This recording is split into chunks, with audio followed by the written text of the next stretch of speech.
Welcome to Conversations With. My name is Shaley Hoogendoorn, and I live with Bipolar Disorder.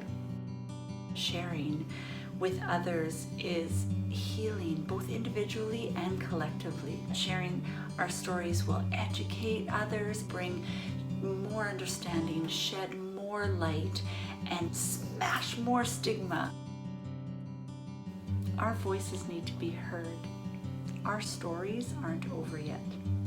This is Bipolar. Hi everyone, and welcome back to This is Bipolar podcast. My name is Shaley Hoogendoorn. I am joining you from the unceded territory of the Kwantlen and Katzie people in British Columbia, Canada. My pronouns are she, her. I live with bipolar 2 disorder, and I am a mental health advocate. And I'm really excited to have Edison here today because we have been trying to do this for a couple months now. And he has been so lovely and patient as I go through sickness and work things. And I'm just really grateful that he's here. Edison, I would love you to tell a little bit about yourself, who you are, where you're coming from. Hi, everyone. I'm Edison. I go by he, him. I'm from Myanmar. It's a country in Southeast Asia. I have bipolar 2, and I work in PR industry. Awesome. And did I see right when in your submission that you were a manager for a dance crew? Is this correct? Did I read that? Yes, I was a manager for a dance crew, and we were on America's Got Talent, the Champion Season 2 in 2020. That is so great. I love that. I read that. I was like, what a cool experience. So do you have a little bit of a background in dance, or you knew the people, or how did that? Just tell me a little bit. I'm so curious. Oh, well, actually the crew and I met while I was working for a youth program by UNICEF. So we actually met at the event, and then we became friends. And then later on, they said they needed a manager to manage the group because they were going to America's Got Talent. So they contacted me, and I became their manager. Oh, that's awesome. Well, thank you for telling us about that. When I read that, I was like, oh, that's a story. But that's amazing. I'd just love to jump into it, Edison. Could you tell me, maybe go back to when maybe you noticed or maybe you didn't, and you look back now and see that something was different or maybe something was wrong. Tell me about that. Well, I think it was probably in my late teenage years, late teenage years and early 20s, where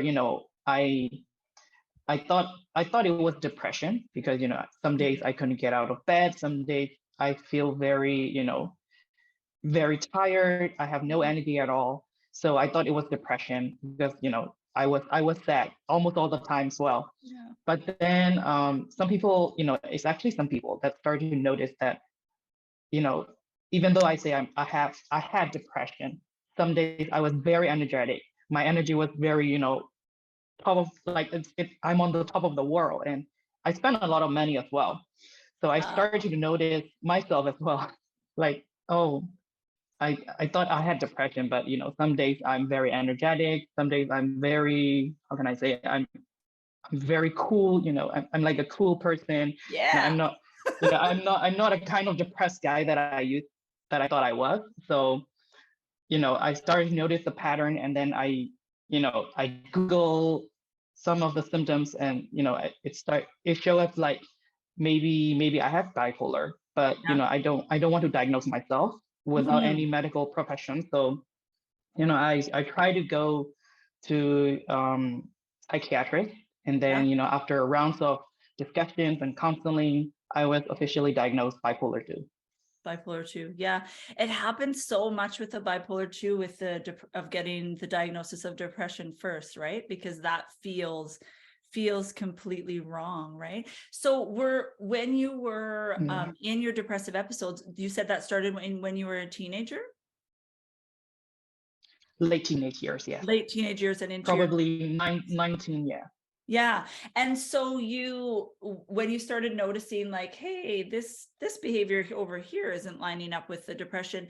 So you chose yourself to go get help? Did you have like a breakdown, or you just kept Googling and you were curious? Tell me what led up to you going to talk to, and you said you went to psychiatric. Is that a hospital or to a Yeah. psychiatrist? Tell me a little bit about how that works in your country.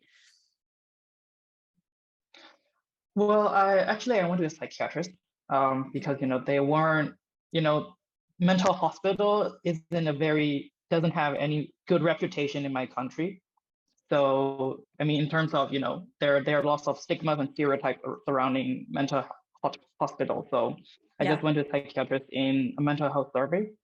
Um, but yeah, I noticed some of the behaviors Mhm. myself, and also there are some of my friends who encouraged me to go see some medical professionals, instead of struggling myself, because they thought I had depression and I thought I had depression. So but then some of the behaviors doesn't align with depression. So Right. I Google it, and then I didn't know what was bipolar back then. So I was curious as well. That's why I went to a psychiatrist. Yeah, yeah. Oh, that's interesting.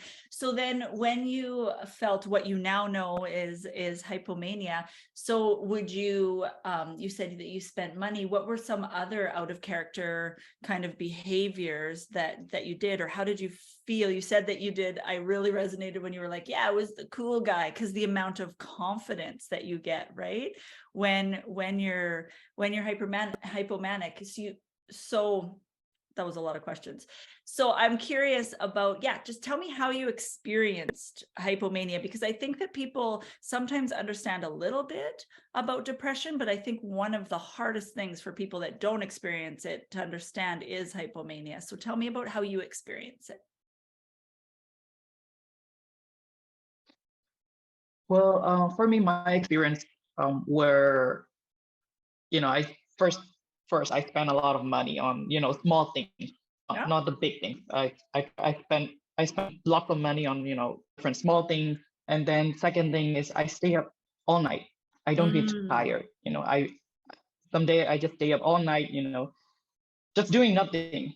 Sometimes, sometimes I read the whole book, overnight, and some of yeah. the days I did things that I normally don't do, like cooking. I don't cook much. I didn't cook much, but sometimes I cook late at night. Yeah. So that's not the behavior that how can I say? It's not what normal Yeah. behavior. Regular So for yeah, you. that's Yeah. how that's how I recognize some of the behaviors of hypomania. Yeah. So were you Googling like, I'm not sleeping, I'm not, like putting in all your symptoms? And is that Yeah, like, yeah. And then yeah. doing one of those, did you ever do one of those tests, like some of those online tests, like, am I, Oh yes, yeah, lots of tests. right?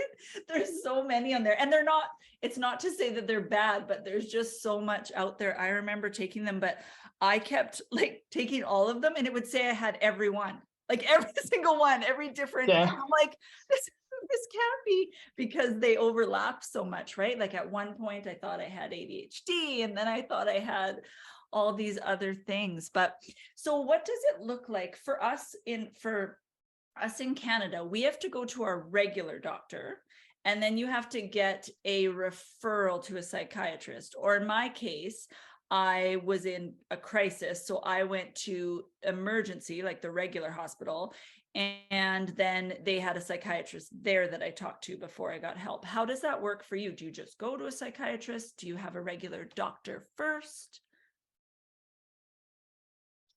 Well, I went to a psychiatrist first because in my country we don't have a mental health policy. So, and there are lots of stigma surrounding mental health. Mhm. So, people going to mental hospital doesn't look good, Yeah. for in our society culturally as well. So, but there are lots of mental health service Okay. and mental clinics. So I just went to one of the clinics, but even then, it wasn't very affordable. Okay. for because I was a student back then, Yeah. mental health. Um, since we don't have a mental health policy, insurance doesn't cover mental health bills as well, Anything? None of it? and none of it. Wow. So yeah, um, and it was, the service were very expensive. So for a student like me, it cost so much. So I couldn't go there, to every appointment because it's very expensive. Yeah, Yeah. even now even now it's not in an affordable range. Wow. So if you're struggling, you don't have the money, you just don't get help. Yeah, exactly. Wow. And funny thing is we don't have any hotline on mental illness or any mental health care as well. Really? So no suicide hotlines, Yeah, no no, crisis hotlines. yeah. There were some hotlines, but they're not very medical professionals. Oh, okay. They're just voluntary basic. So, I'm not saying it's not helpful. It's helpful in any way, but since Yeah. it's not professional, Yeah.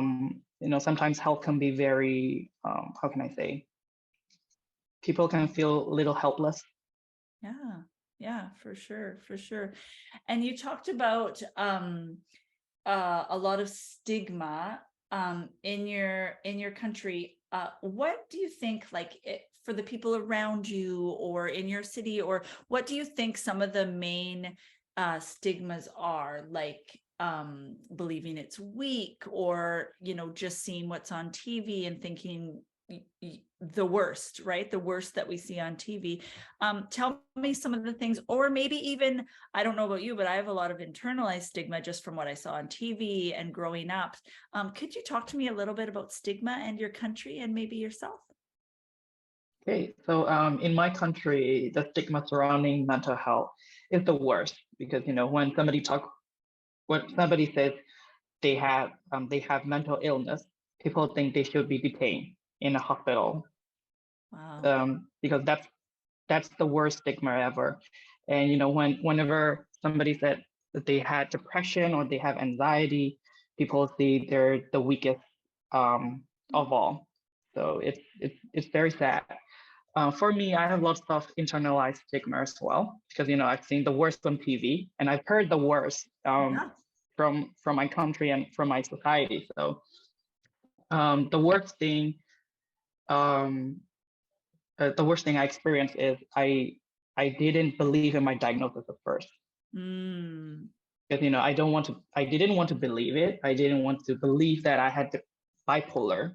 Yeah. No, I had this thought like I don't want to end up like those people on TV or the people that I've heard, should be Yeah. detained in the hospital.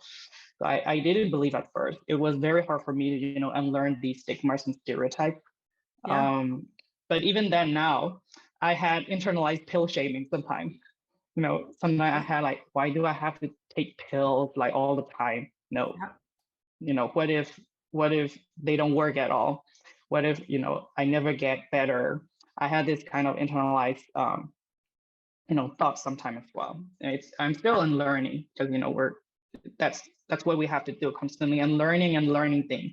Yes. Oh, yes, yes, yes. I mean, I'm 12 years into my diagnosis and I still struggle with a lot of those things. I mean, especially like you said, on television and in society. I mean, the first thing that you usually hear is that bipolar folks are violent, right? Yes, Criminals, exactly. all of these things. Or then there's the other. I'm always, whenever I watch TV and there's like the mom, and then you notice she's a wild artist, and then she like usually is a terrible mother that abandons her kids. I just like close my eyes. I'm like, they're gonna say she's like bipolar, right? It's so frustrating.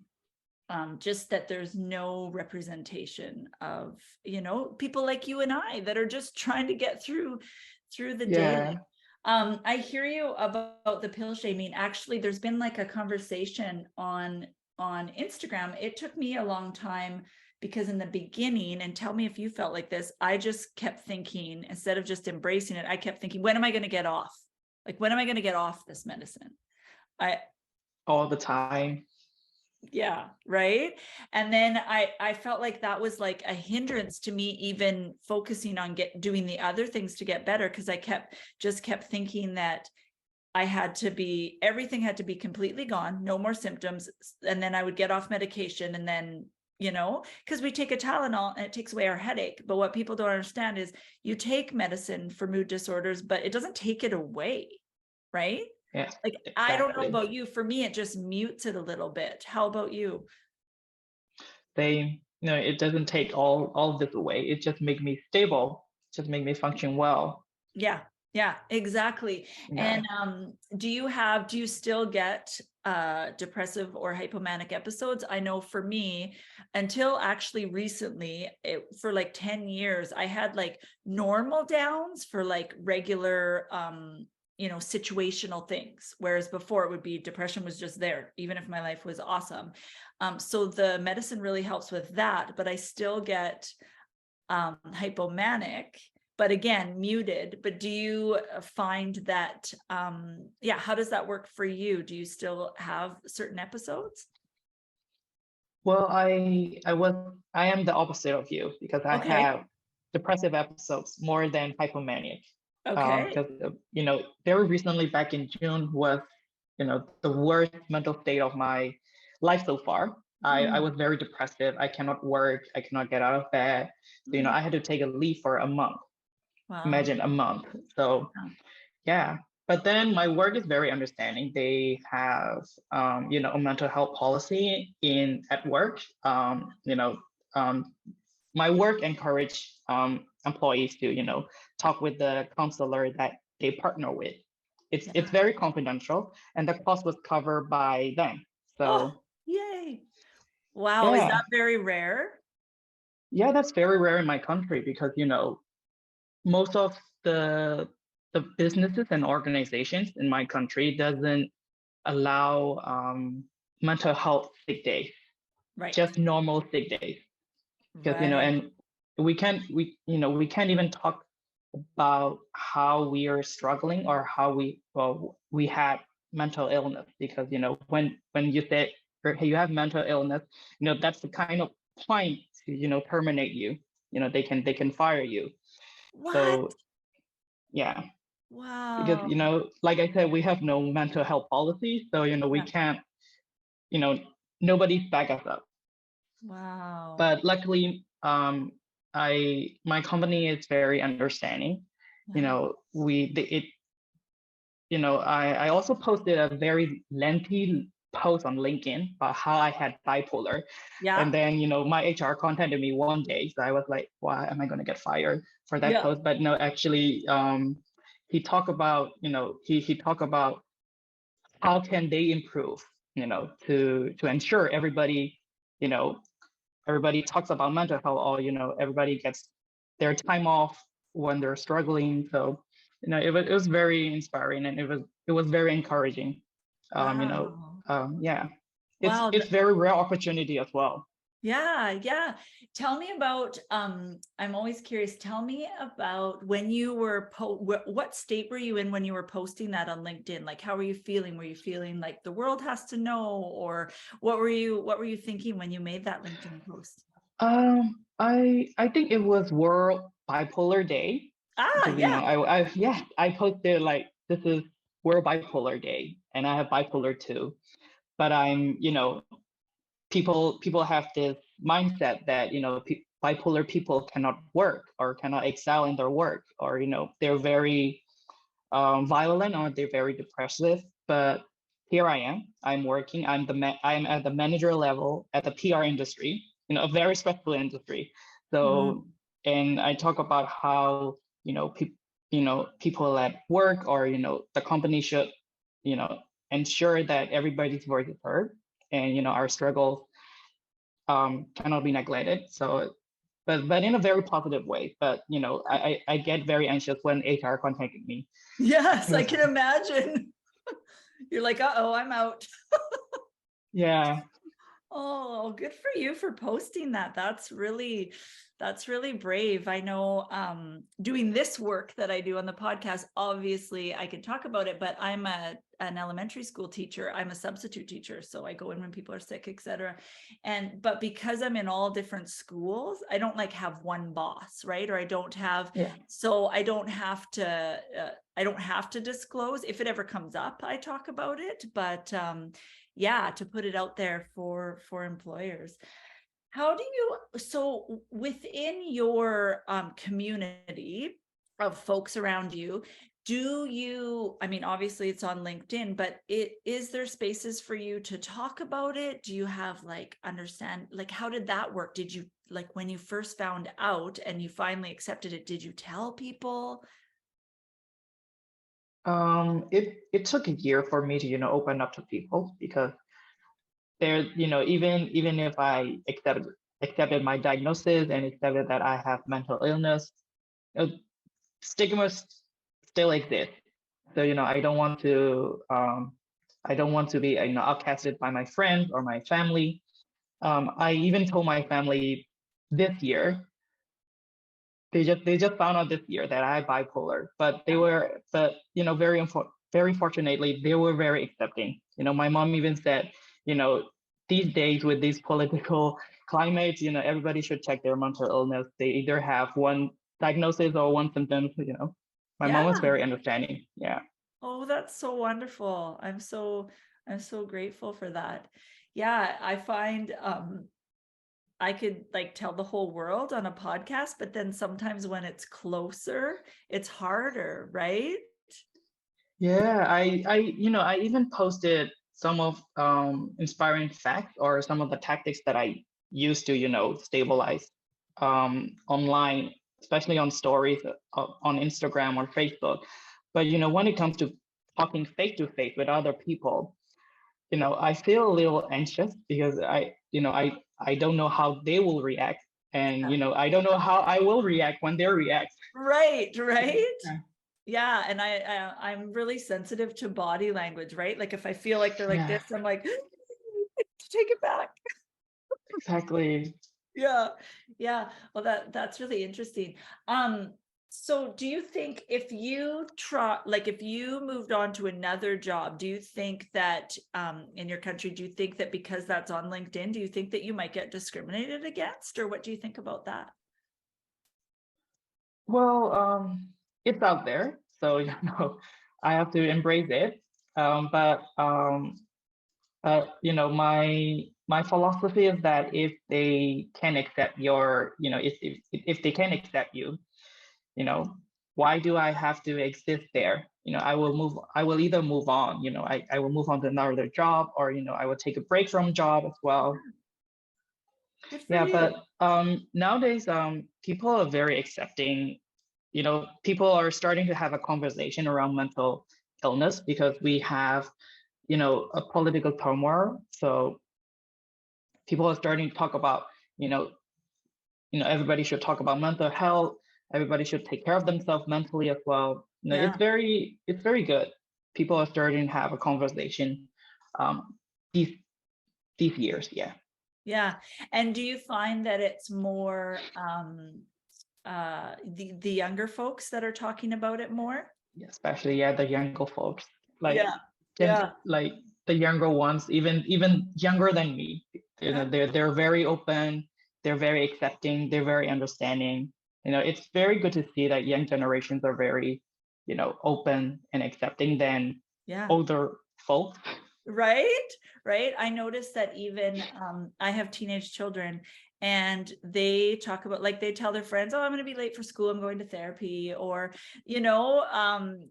different things like that. I remember my my one kid, she didn't tell me, and then all of a sudden she's like, oh, can I interview for you for a few things? I'm like, what is this, what's this for? And she's like, oh, I'm doing a project on bipolar and I'm telling them about your podcast and stuff. And at first I was like, this is so amazing. Like, I was just so proud of her, because usually people in high school, like, they already think their parents aren't cool, right? Which my Yeah, kids don't think I'm cool.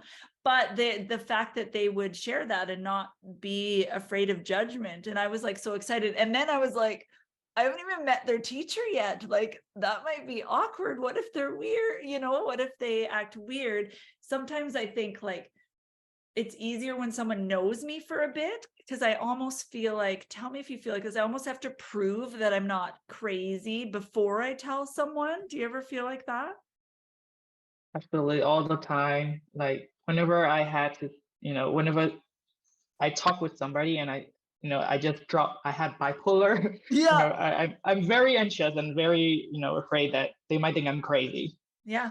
That's Right. that's the first thing that comes into my mind. Yeah. Yeah. And when I was younger, it was like it mattered. And not to say that it doesn't now, but everyone's opinion mattered so much.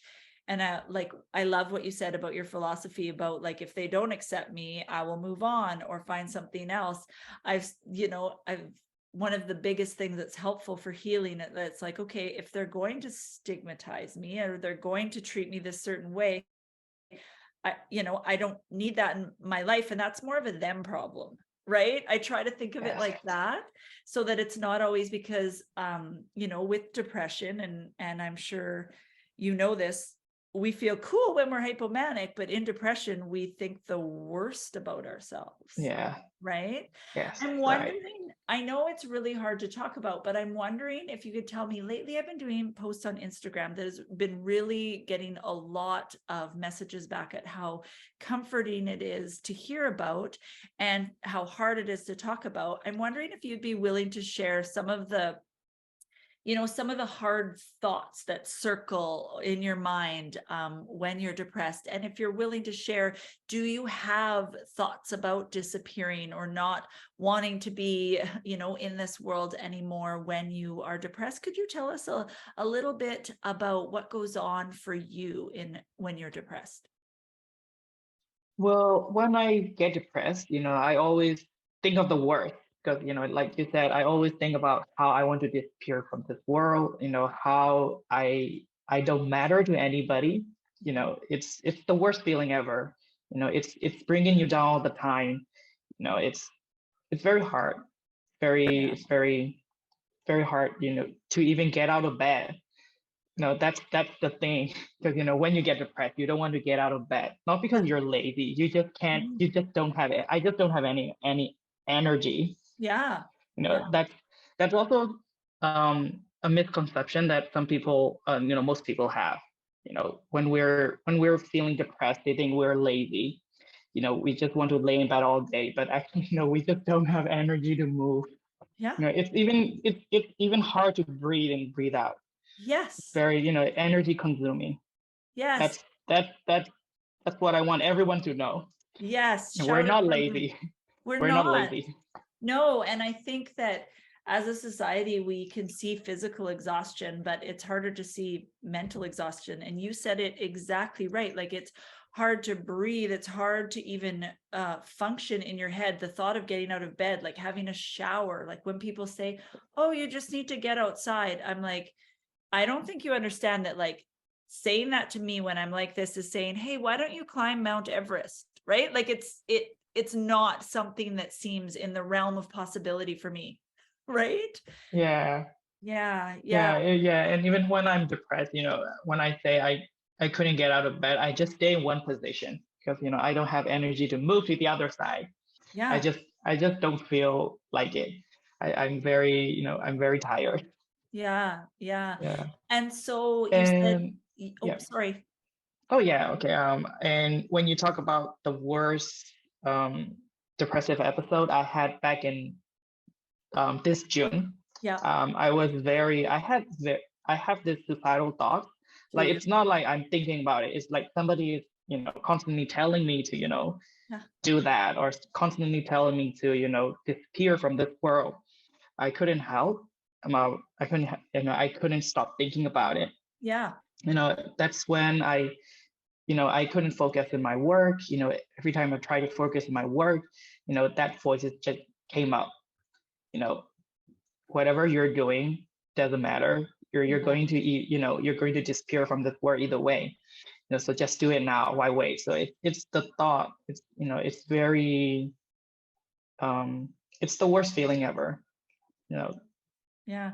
I think that that's really important. And what I like what you said is you didn't have a plan, because I think that there's like a spectrum, right? And there's like thoughts, and then, and then plans. And I think that we're so afraid to talk about it. And I know for years I was like, nope, never had a suicidal thought. No, no, no. And then when I started to understand that it's more than just having a plan, I was like, oh, yeah, I guess wishing that I would sleep and never wake up, that's suicidal ideation. Like that's thinking about disappearing. And in fact, I read something, I'm not very good with facts or numbers, but I read something about like even folks without mental illness, these kinds of thoughts happen, right? We just don't talk about them, and how normal it is. And I think people think that if you talk about it, it's going to make someone do it, whereas it's quite the opposite, right? Yeah, like having the freedom to be able to talk about it. Like even you here talking about this, maybe someone will hear and feel like, oh, me too. And that it's not, your brain lies to you and tells you you're the only one, right? You're the only one like this. Yeah, because I'm very active on social media. So back when I was depressive, and then that one day when I have a little energy, I posted a very lengthy post on Facebook as well. How I have suicidal ideations. I'm very depressive. So and while I didn't know why I posted that anyway, because I'm trying to get someone understand me, or even reach out to me. And I'm also reaching out to anyone who's struggling as well. In my post, I added a sentence that says, if you're struggling, you're not alone. I'm also struggling, but I'm trying to get better. I don't like this, so I'm trying to get better. So you can get help too. You can get better too. And I got a lot of messages from that post. Most of them are, hey, how are you? I'm here for you. If you want to talk, I'm here for you. But some of the messages were very interesting, because they're also saying, I have this same situation. I'm having this thought as well. What can I do? How can I get help? So that way, I'm very glad that they reach out to me, because I can refer them to mental health service, or any help that they can get, or even a personal even a tips from my personal experience. I can share that with them. So I'm very glad that I posted that anyway, either way. Yeah, I love that. And I find it so interesting that, I feel like people talk a lot more about how social media is bad for your mental health, and there's truth in all of those comparing, and I get that, but I feel like it's a beautiful tool for a lot of us that struggle with mental health, because it feels kind of like a little bit safer to write those things on your computer and put it out to the world, whereas I might not say it. And sometimes it feels like a relief, or you get those messages. When Julie, my old co-host, when we started this podcast, we were like, you know what? If one person listens, then we feel that made us feel, so good. And then we were like shocked that lots of people listened, right? And so, I love that you use social media as a tool for sharing. Social media is how I found out your podcast was too. So. Oh, did you? Did you see it? Find it? Tell me, on Instagram? Yeah, it's on Instagram. So I this is podcast. So I've never listened to podcasts before, but there's Bipolar, so I'll just listen to it. Then it's hearing your podcast, it's really it draws me, because what you're talking about were my experience as well. Those are my struggles. You are my people. So finally I found somebody who understands me, who validates my struggle. So it's very, you're very helpful. Your podcast is very, it's like a safe space for me. Things that I didn't get to say out loud, you're saying it for me. So, yeah. Oh, thank you. Thanks for saying that. I think because, I'm really outgoing and such, that people think that, that it's always comfortable or whatever, because I get really excited just because, like you said, like it feels weird to say I'm on an I'm excited to talk about hard things, right? But it's because I get to talk to people like you, like that you're my people, right? So Yeah. I am excited to talk about like actually terrible things because it makes me feel less alone. But thank you for saying that, because honestly, like once a month I get like really insecure and I'm just like, take it all off the internet. Like, this is a terrible idea. And then I have to remind myself, and I keep all the messages just to remind myself when I'm like, my brain's telling me that I suck and that why are you even doing this? And so, yeah, thanks for saying that. What Yeah. made you want to come on the podcast? Um, because since like I said, you're my people. So there are people like us out there. So if like you said, if only one people listen, and they felt seen or they felt validated, I'm very glad. So yeah, and that's why I posted some of the tips and share posts on my social media as well, because lots of people may have seen that post, but if one people who's struggling just like me see that post and felt a little less struggle, Yeah. I'm very glad to help them. Yeah.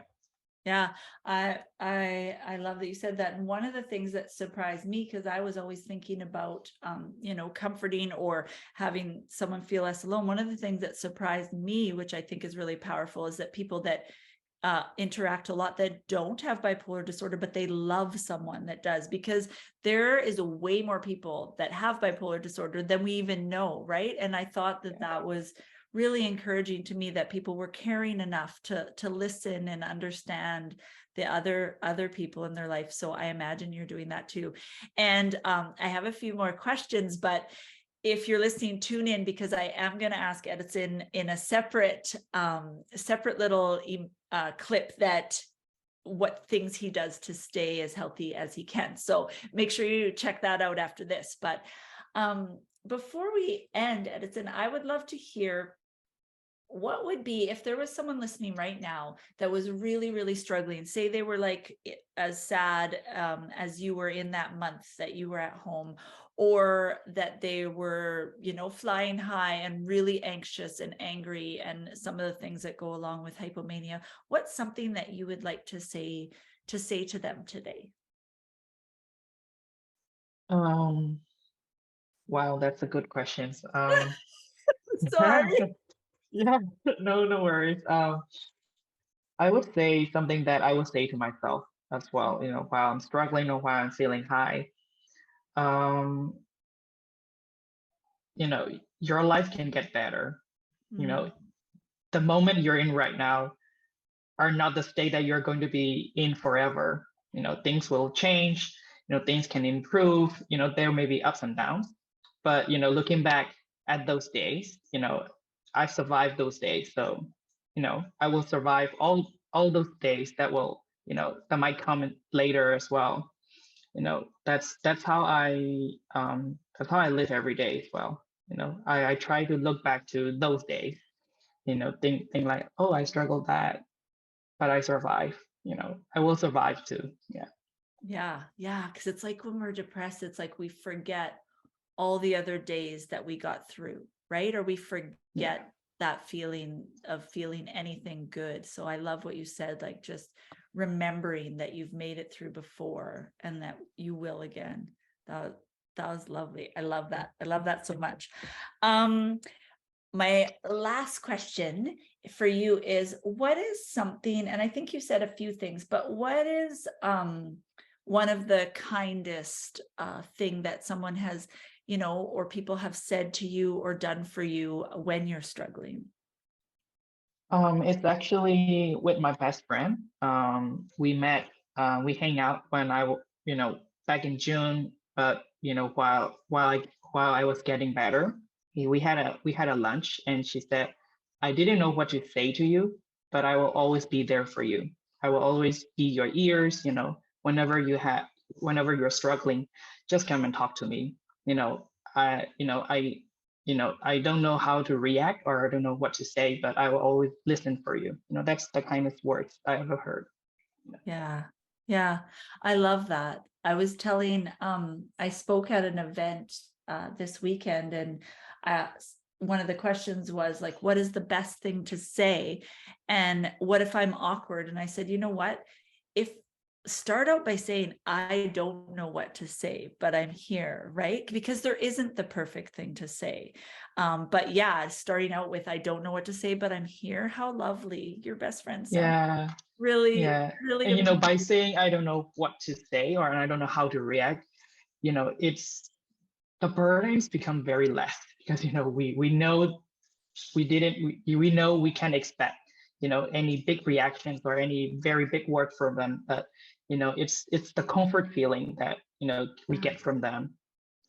Yeah. And just the fact that they're willing to show up, because I know lots of people have said, well, I don't say anything at all, or I don't bring it up because I might say the wrong thing. Well, I'd rather you say, but tell me that you're trying than not. The worst is when someone finds out and then they never speak of it again. Do you know what I Yeah, mean?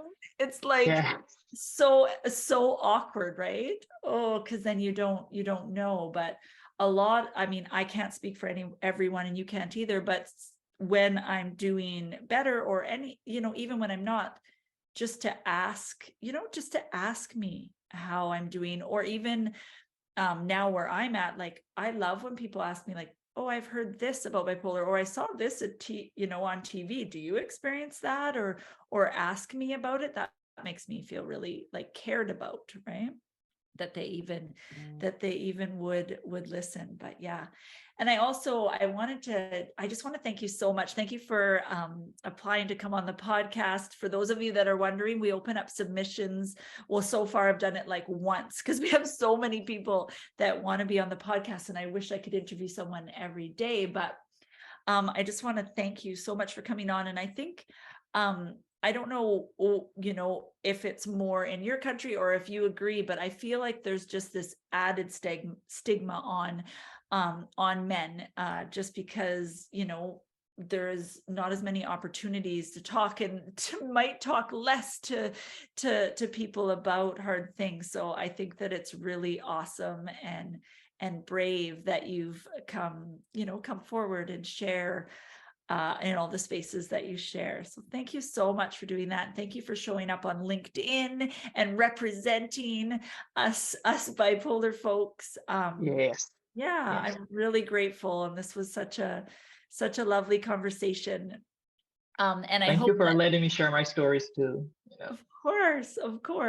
And I love learning about, how people experience things in different countries. And I hope that I know that your words are going to help people all over the world, but I hope that it comforts people in your country as well, that are struggling to see that, you can be honest and you can reach out, and that there is help. And I hope that you're saying that people are starting to talk. I hope that things get better and the policies get better as well. So yeah, thank you so much. And everybody else, stay tuned, because I'm really excited to hear what Edison's going to tell us, things that he does to stay well. So yeah, thank you. This is Bipolar. Thanks again for tuning in. You can find video versions of This is Bipolar on our YouTube channel. We also have all our previous and soon to be future episodes of the podcast on Apple, Podbean, Spotify, and Google Play. We spend most of our time on Instagram at this.is.bipolar. There is a vibrant community there where we have conversations and post different ideas and different strategies, and we'd just love for you to join us there. It is so helpful if you enjoy our work or think it would be helpful to someone if you could like and share and save and follow us in all or any of those spaces. If you're a listener for the podcast, if you could leave a review, we would be forever grateful. Again, thank you for being here with us. Let's get the word out. Let's share lived experiences so that we can change the ideas that people have about bipolar and help those of us that live with it feel less alone. This is Bipolar.